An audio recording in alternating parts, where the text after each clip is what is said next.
Hi friends, good morning. ఇక మా కొడుకుని అన్నం వండమంటే రేషన్ బియ్యాన్ని మెత్తగా చేసేసిండు.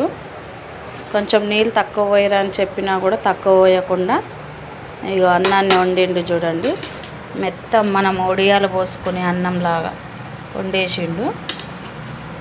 దాన్ని అది వెళ్ళట్లేదు, అందుకనే సరతం పెట్టి తీస్తుండు.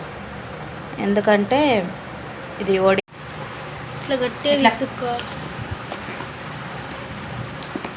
గట్టిగా పిసుక్కుంటుంటే మంచిగా అవుతుంది.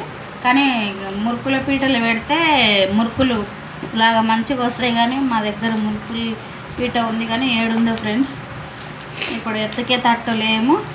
ఆల్రెడీ 11 అవుతుంది టైము, 11 అవుతుంది టైము.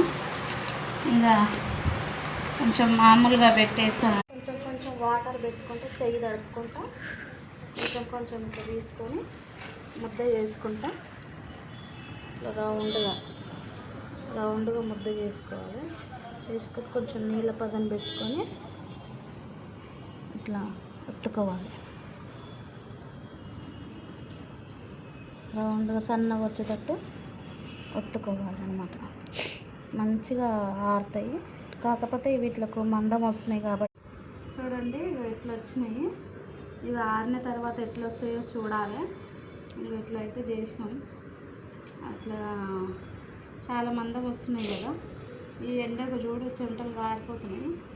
ఎంత కష్టపడుతున్నామో ఈ ఎండకు. తినేటప్పుడు మంచిగా తింటాం లోపల, కానీ చేసేటప్పుడు ఉంది కష్టం అంతా. మస్తు బాగా ఫ్రెండ్స్ చేసేటప్పుడు.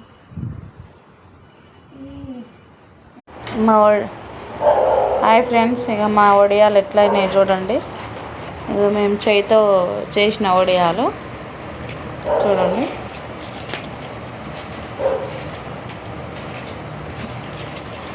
అవన్నీ నిన్న చేసినాం కదా, నిన్న చేసినవి ఆరినాయి చూడండి. ఇన్ని అయినాయి వడియాలు. కాకపోతే కొంచెం